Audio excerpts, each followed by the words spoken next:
Series 3 is currently the most depleted and battered run of episodes in the archive, with only one episode existing in full and a smattering of audio and video clips. Fortunately, we have been able to reconstruct a trio of episodes from it using audio recordings, which I'll detail in a bit. Additionally, a fifth episode is able to be represented thanks to a mixture of finds and creative restoration work. To recap and reprise from my previous episode, sci-fi enthusiast Trevor Wells recorded clips of the show on audio at the time of broadcasts.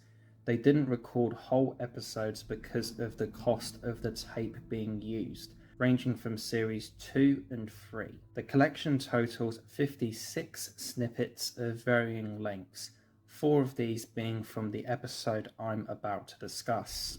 Series 3, Episode 8, The Little Black Bag, originally comprised of 26 individual scenes, with the mentioned quartet of audio clips covering material from the 3rd, 4th, 5th and last 3 scenes, including the very end of the episode.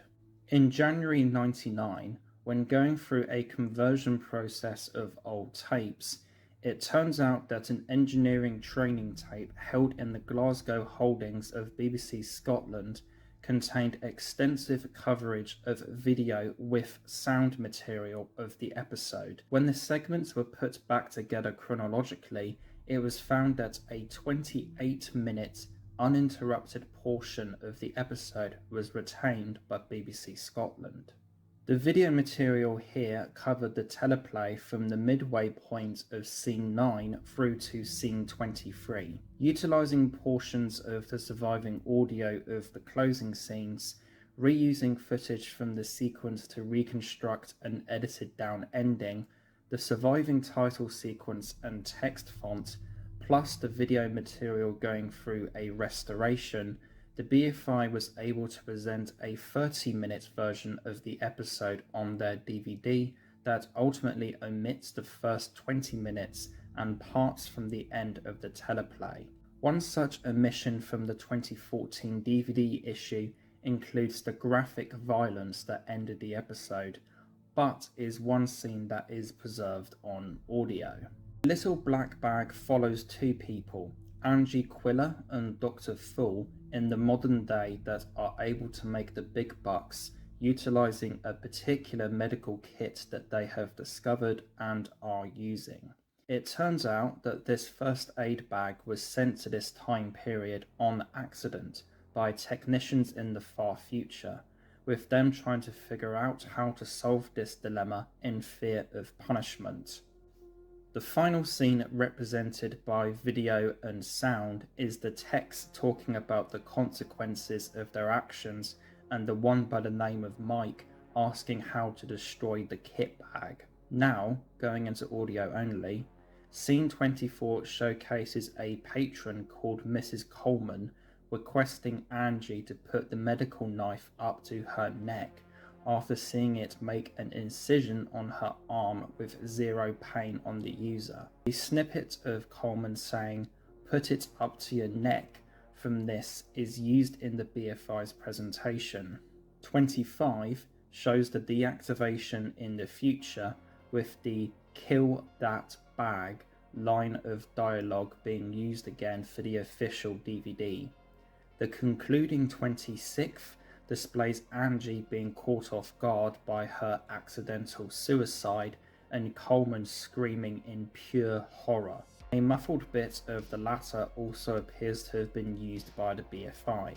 The script reportedly indicates that a shot of the bag in a corroded state was used and possibly one showing Angie's dead body. Whereas not the most straightforward restoration of a missing episode of television, this is ultimately what has occurred with the Little Black Bag. As with Lost Media, there are still mysteries, such as what happened to the rest of this episode in this particular circumstance and how a copy of the episode was even acquired for this purpose in the first place.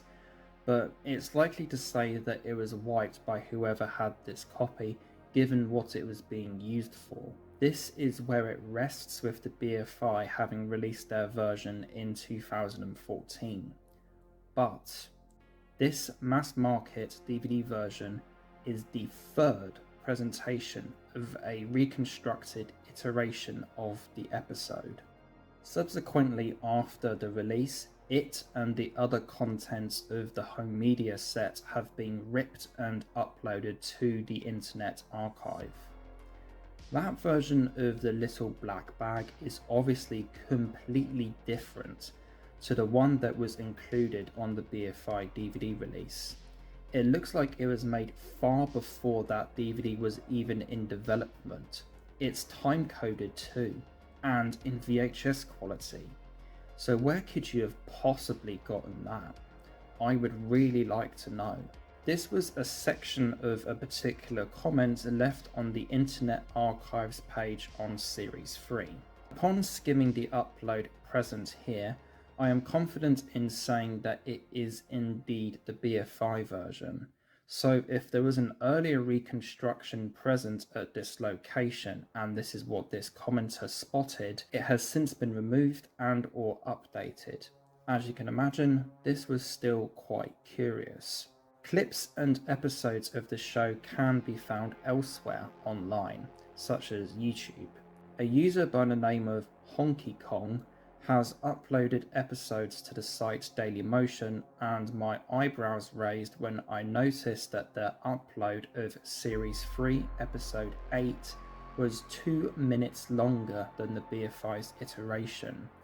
I clicked upon it, and what I was greeted with was a different but yet similar presentation of the episode. As described by the person on the Internet Archive, there is indeed a time code within this version. The last 30 minutes of the video found here are similar to the DVD issued counterpart. The opening 2 minutes here is the interesting stuff for me, however. It opens with approximately 8 seconds of the limbo figure from the title sequence of Series 3 with "about the little black bag" over top. It then goes into a description of the archival status and finding of the tape in 1999 over slowed down shots of the surviving Series 3 titles, with it described that it formed most of the latter half of the play, excluding the conclusion, and that there is still some missing footage in between shots. It then shows an example of this pursued by showing instances of damage in regards to colour present in the episode. The biggest clue for me as to what the hell this even is a caption that pops up stating, "The BBC re-edit of the footage removes cut-off dialogue to create a smoother presentation." This is then followed by, "The fan edit contained on this disc retains as much footage as is possible." This gave me something to go on, and upon googling Out of the Unknown, The Little Black Bag, BBC re-edit, I came across a page on Planet Mondas with one person saying here, "I was lucky enough to obtain an SVHS copy of the BBC re-edit of The Little Black Bag, that I then did further noise reduction and picture correction work on. However, a new DVD standard copy would always be welcome, even based on the original master used to create the SVHS copy." With this discovery, this would place what we got on DVD from the BFI as the third presentation of a reconstruction of the episode. What Honky Kong has uploaded is the second, which in turn has been ripped from some kind of obscure DVD, likely from the early 2000s, and in of itself is a smoothing of the first, the BBC re-edit.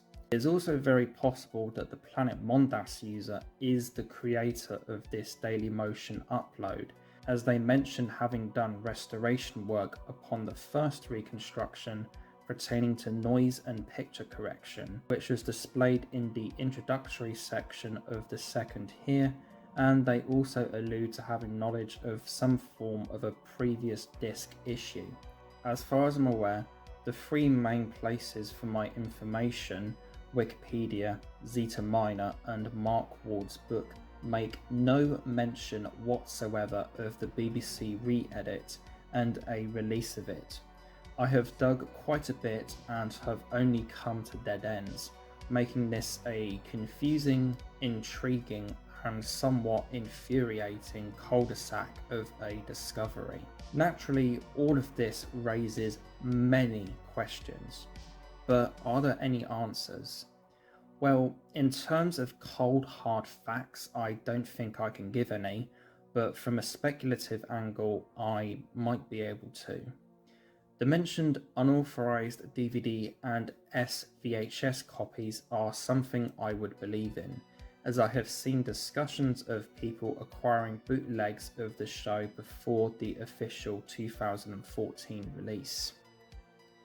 In that case, what is the BBC re-edit of the episode, or rather, what is the purpose of it? As mentioned previously in my series, the BBC restaged their 1954 broadcast of 1984 in 1965, an incomplete copy of which does exist but can only be viewed at a certain archival place by appointment from what I have heard. The above is an example of how the company can exhibit their material through means separate to that of home media, and is likely something that happened or is happening with Out of the Unknown. To me then, it would make sense for them to conduct an official edit of the Glasgow tape and use this instead of what would otherwise be a sketch pad of scenes from the Little Black Bag effectively.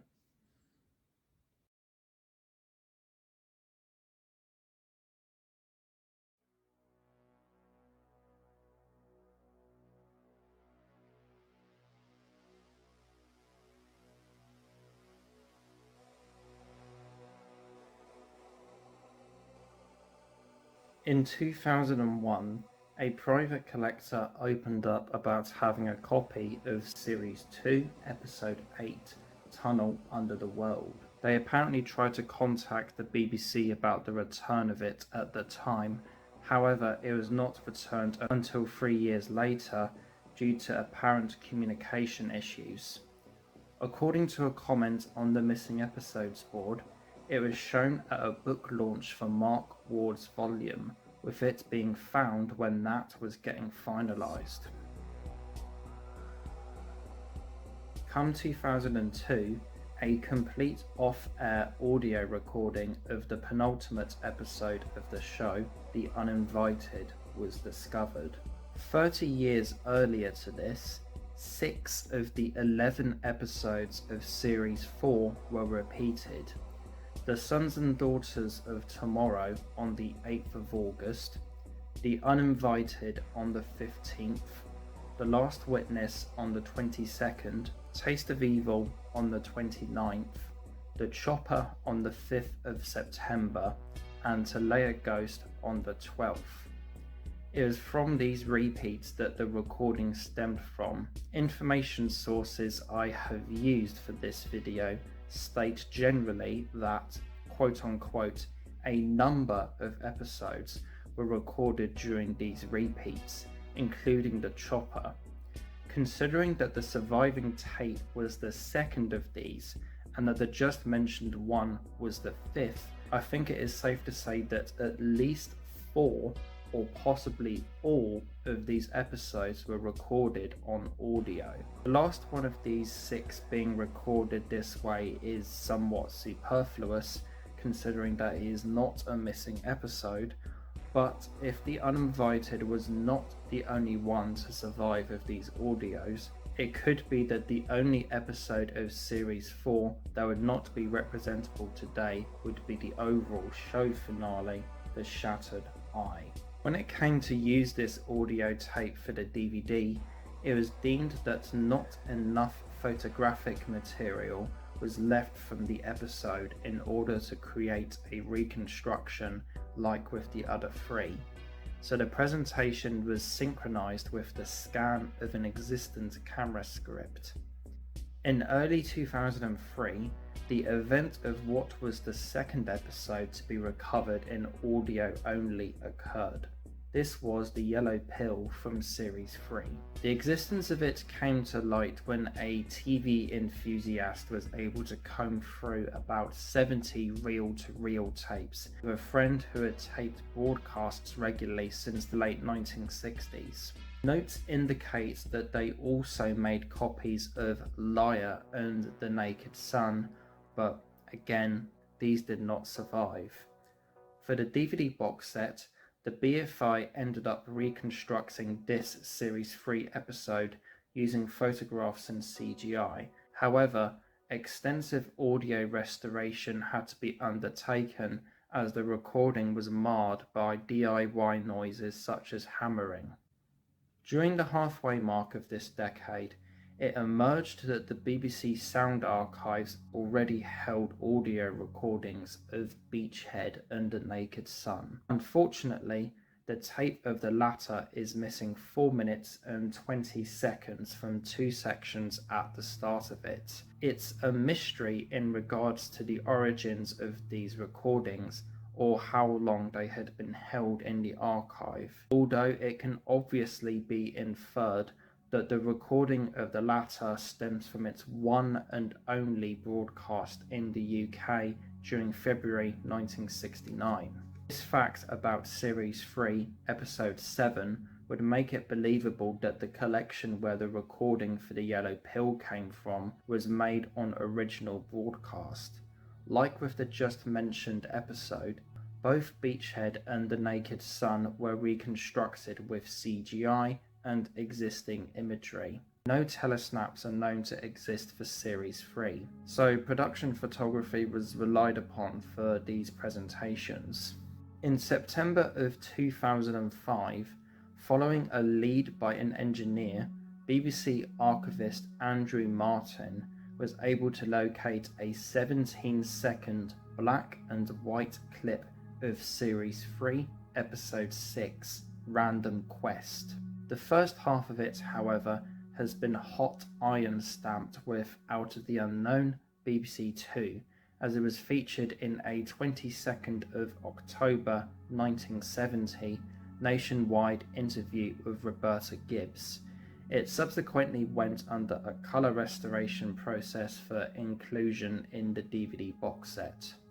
For story context and the clip itself, male protagonist Colin Trafford wakes up in a parallel universe following a laboratory accident. In the previous world, his marriage was not going well with a wife he hates, but who loves him. However, in this new one, it is the opposite. The clip showcases the end of scene 20 and the dramatic moment where Ottie, Colin's alternative universe spouse, passes away following an argument between the two. This has been the most recent time that a video clip from within an episode has been found from the show. Satisfaction Guaranteed, Immortality Inc., Liar, Random Quest, and The Last Witness are the episodes known to have such forms of fragments to exist. Of these, the first, third, and fourth, along with the also recovered end credits for the 2 missing Series 1 episodes, were all utilised for within the DVD documentary Return of the Unknown. The other 2 of the 5 video clips here remained languishing in the Australian Clips archive since being identified in the 1990s. A bubbling about them occurred in 2017, which was when they were likely digitally uploaded to the BBC's archives at last, a few years after the home media release.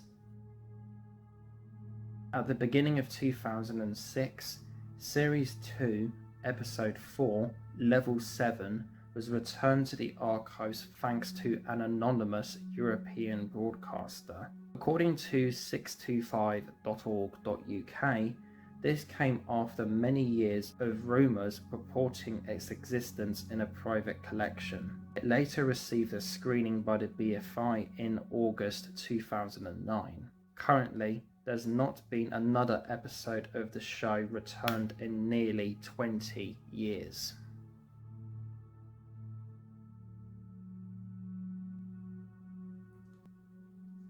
The early 2000s was a good time for the show and fans, with 2 episodes and a video clip from another being found, alongside audio recordings of an additional 4. Not to mention that 2 other installments received screenings, 13 to Centaurus on BBC4 in 2003, and the previously mentioned book launch screening of Tunnel Under the World in 2004. However, all of this should not brush aside the release and publication of Mark Ward's incredible and meticulous book on the show. The history of publications on Out of the Unknown is a rabbit hole for another day, and there is loads of stuff that could be brought up. Not to mention that it goes into weird areas with this topic. Case in point, an early 1970s annual belonging to the Crackerjack franchise displays photographs of giant teddy bear props purporting to be from an episode of the show. In my collection at the moment, there are several bits and pieces that at least mention the show. A seemingly unusual one is Kaleidoscope's guidebook to late night horror. There are of course Doctor Who related ones that can be mentioned, such as Doctor Who the 60s and Volume 13 of The Complete History. But one I'd like to bring into the fold before I go into more details about Ward's book is DWB number 130 from September 1994. This was the final issue of this Doctor Who fanzine and has a full article about Out of the Unknown within. Not to mention that the very first page has the highest quality version of this picture from Get Off My Cloud that I have ever seen. Many interesting things could be glimmered from within, such as the statement in the episode guide that rumours exist that Frankenstein Mark II resides in a private collection.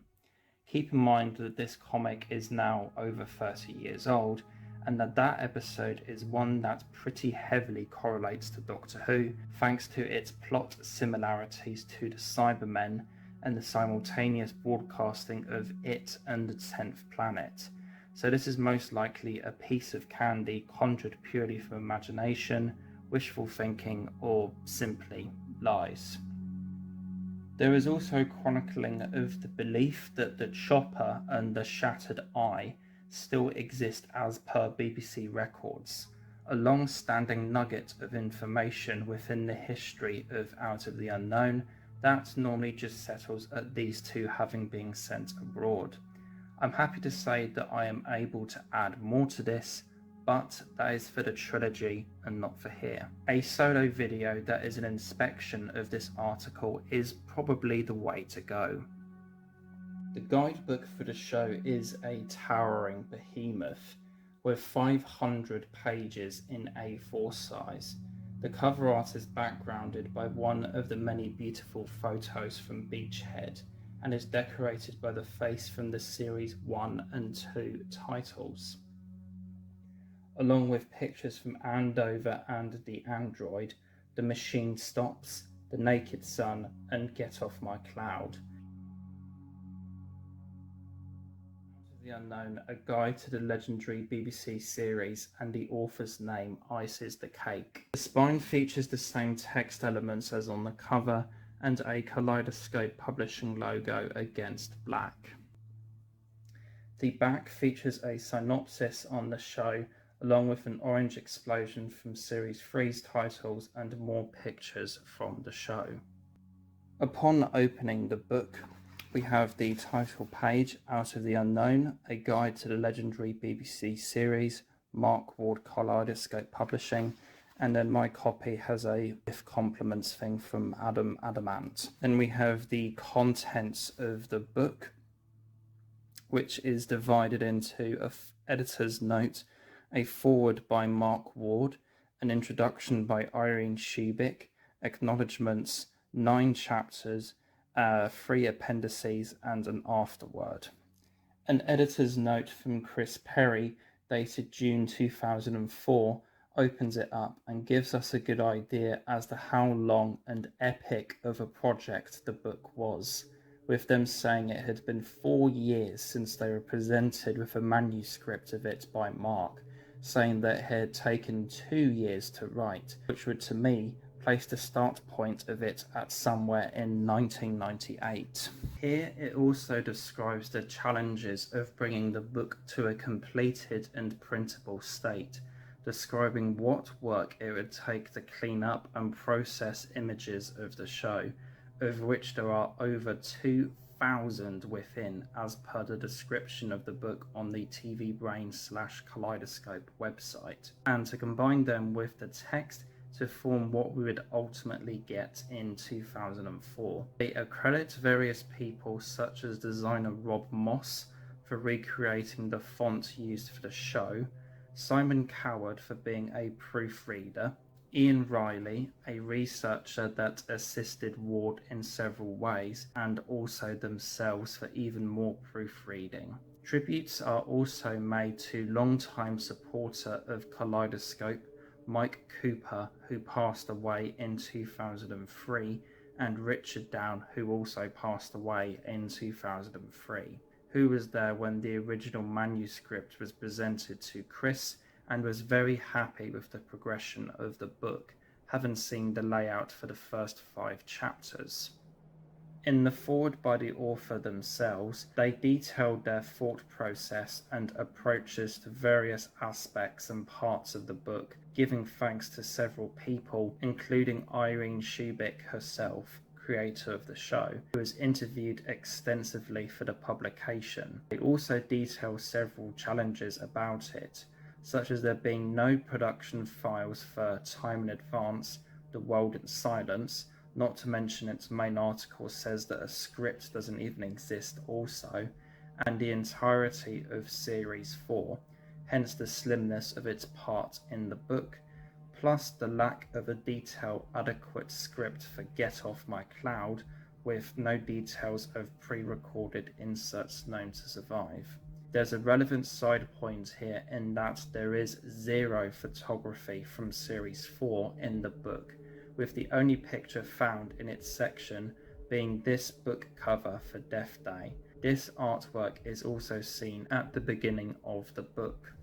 These introductions end with them turning into a trilogy, thanks to a short one by Irene Shubik stating the excitement and challenge of making the series, their thought process on what stories to use, and their admiration for the book in question, with their contribution here dated 2001. This is absolutely essential for a fan of the show, or even just somebody that is interested in it generally. The definitive article is a phrase that most definitely comes to mind when describing it. The overlapping subjects of production photography, behind the scenes images, and telesnaps is another lateralis for the show to be covered, one that is generally very well documented by Ward's book. Within this, a big topic and ongoing rumour that I think could be quite easily put to bed is telesnaps from Series 3, more specifically ones from Get Off My Cloud. Another piece of candy given in DWB 130 is that a separate and earlier Doctor Who fanzine published telesnaps of the episode, with ones showing the Daleks. More has been added to this over time, such as the year 1986 being thrown about as to being when this article was published, and insistence from Ian Levine that he saw a set of telesnaps of Series 3, including this episode, at the home of producer Alan Bromley, but that they were stolen.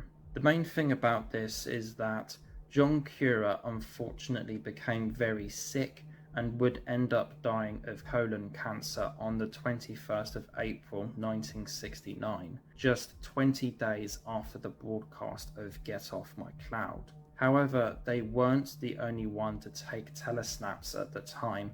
For example, an Australian fan took 8 of them for Doctor Who Marco Polo, Assassin at Peking, and actor Robert Jewell took telesnaps for the Daleks Master Plan, The Feast of Stephen, on broadcast.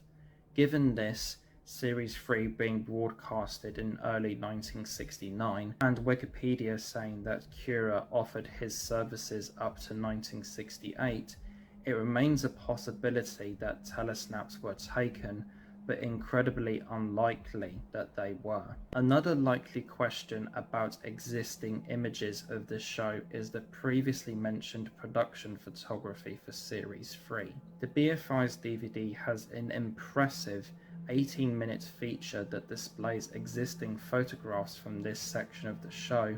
However, there is nothing pertaining to Doctor Who in the ones for Get Off My Cloud. Ultimately, whereas there are small possibility for pictures of these moments to be taken, there is just simply no visual record of either the Daleks or TARDIS's appearance in the episode known to exist. It is also likely that the BBC didn't want promo images to be captured of them, so they could be kept as a surprise for the audience as well.